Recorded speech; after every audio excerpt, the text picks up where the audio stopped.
Hello po mga kaagimat, welcome back sa aking channel. Sa video na ito ay tatalakayin natin ang mutya na nanggaling sa mga bukan at paano nga ba makuha ang mga pinakasikritong agimat mutya nito. At ano-ano ang mga posibleng gahong bertudis o kapangyarihan na siyang maibigay nitong sangkap agimat sa may nagtatangan sa ganitong sahing mutya.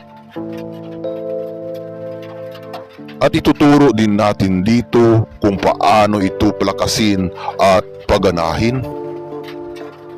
Kaya kung mahilig kayo mga kaagimat sa mga ganitong sahing video ay pakisupport lamang ng ating munting channel. Maraming salamat po mga kaagimat. Bago natin tatalakayin ang mutya nitong bukan mga kaagimat ay tingnan muna natin ang life cycle nito. Unang-una ay namuo sila sa tuhaw ng mga itlog at sa ikalawang stage cycle naman mga kaagimat ay ang larba.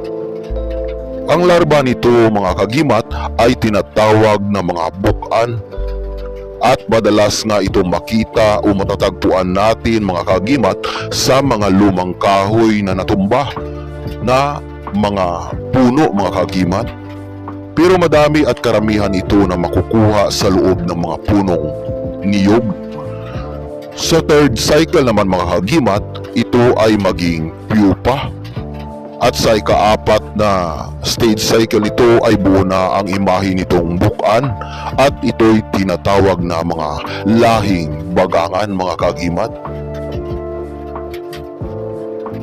Ang bagangan ay isang lahing beetles mga kaagimat at natawag ito sa English na rhino beetles dahil nga sa kanyang sungay sa uluhan mga kaagimat na kahawig ng isang hayop na rhinos at sa lakas pwersa ng mga bagangan na ito ay kahanga-hanga mga kaagimat.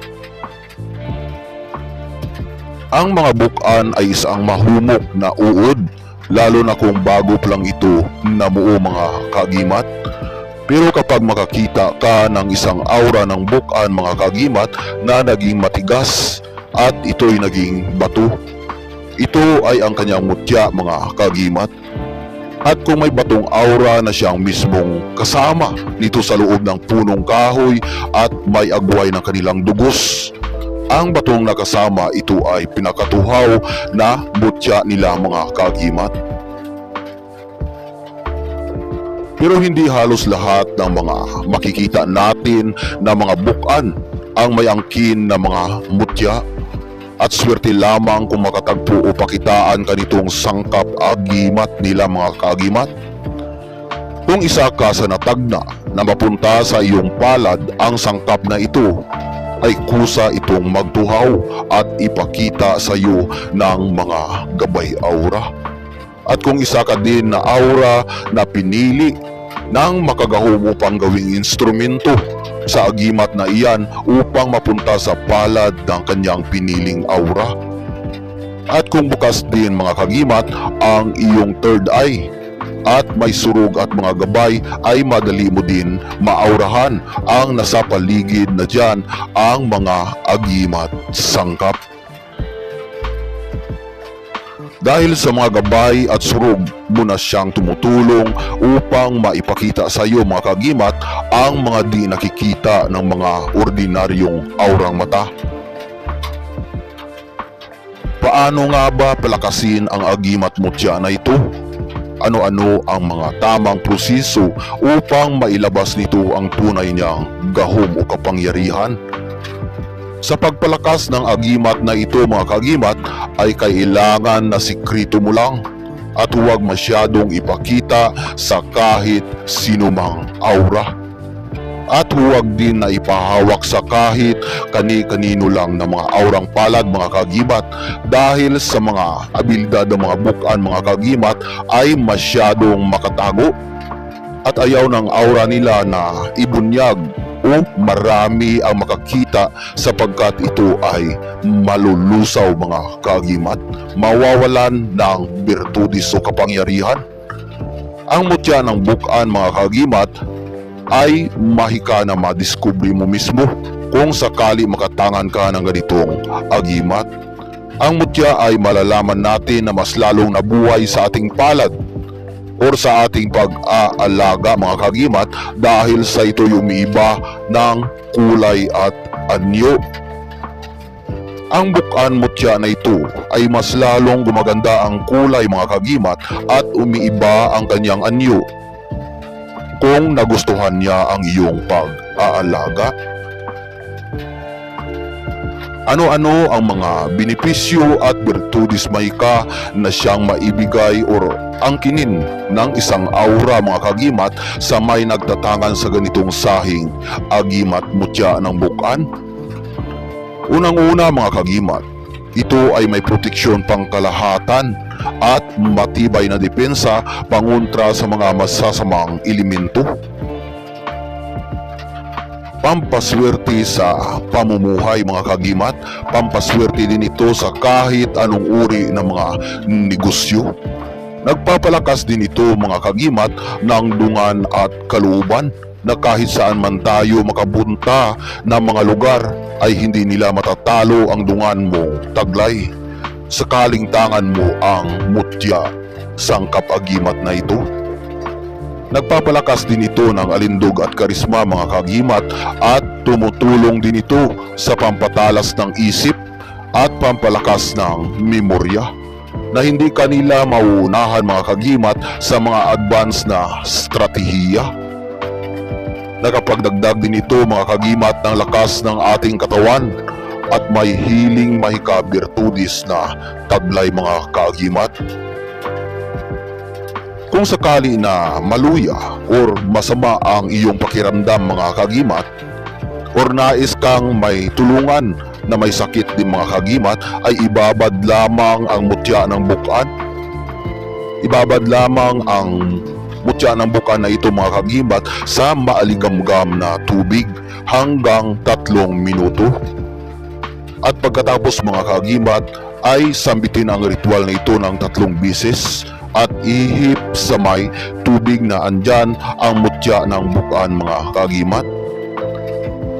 Ituturo natin ang kanyang ritual mga kagimat sa may gusto lamang sa ganitong sahing aurang mahika.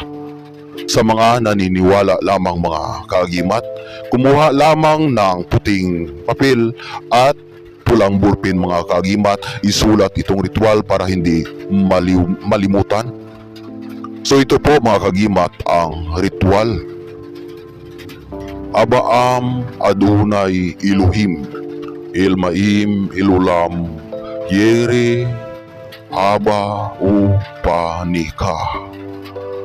3 beses lamang sasambitin ang ritual mga kagimat at ihip ng 1 beses sa tubig na kung saan andyan nakababad mga kagimat itong mutya ng bukan. At ito'y inumin para makakatulong sa may kang lunas sa sakit o masamang karamdaman. At kung may nais kang tulungang aurang tao mga kagimat ay yan lamang ang mga step by step na gagawin. Epektibo at mas lalong lumalakas ang mahika ng bukan mga kagimat. Mas lalong lumalakas ang mahika ng bukan sa ritualis mga kagimat kung tayo ay naniniwala at hindi hapaw ang pagsagawa ng pamulong na tawag. Ang mutya ng bukan mga kagimat ay may birtudis din mga kagimat sa tagabulag at may ritual din akong ituturo dito para sa pagpagana ng kanyang gahom na taglay sa tagabulag mga kagimat. Bago ko ituturo ang kanyang ritual sa tagabulag, mga kagimat, ay alamin muna natin ang salitang tagabulag. Ang tagabulag, mga kagimat, ay kurgakom sa bulag mata. Likop panan awan ang katawagan namin sa salitang karaya mga kagimat. Ibig sabihin mga kagimat ay likupin kanang mahika ng agimat mutya na iyong taglay na hindi ka makikita ng mga ordinaryong tao at lalo na sa mga aura na may masamang tangka sa iyong buhay o mga hindi natin inaasahang mga pangyayari at kusa itong lumalabas o gumagana mga kagimat. Ituturo natin dito ang tagabulag niyang ritual mga kagimat, pero paalala ko lang na ang ritual ay hindi biro, hindi laruan at higit sa lahat huwag gamitin sa masamang gawain. Dahil sa may kaparusahan na ipataw sa iyo ang dakilang makagahom kapag ito'y gagamitin sa walang kabuluhan na mga gawain. Kung gagamitin ito sa kabutihan mga kagimat at sa pagtulong sa mga inaapi, ito ay mas lalong lumalakas ang gahom ng ritual mga kagimat. So ito po ang ritual mga kagimat, atin pong ituturo dito at kumuha lamang mga kagimat ng puting papel at pulang ballpen. So ito po mga kagimat ang ritual. Aks za aks, agla agla, imit bara kadus ruah. Ang ritual ay bigkasin ng 7 beses kung ito'y kailanganin mong gamitin mga kagimat. Bigkasin lamang mga kagimat ang ritual na ang gamit ay isipan lamang. At sa panghuli mo na ritual ay ihip ito sa hangin mga kagimat upang ang mahikang ritual ng tagabulag na iyon ay siyang lilikop sa mga mata na nais mong hindi ka makita. Ang ritual ay hindi gumagana kapag ito'y subukin o ipagmayabang mga kagimat.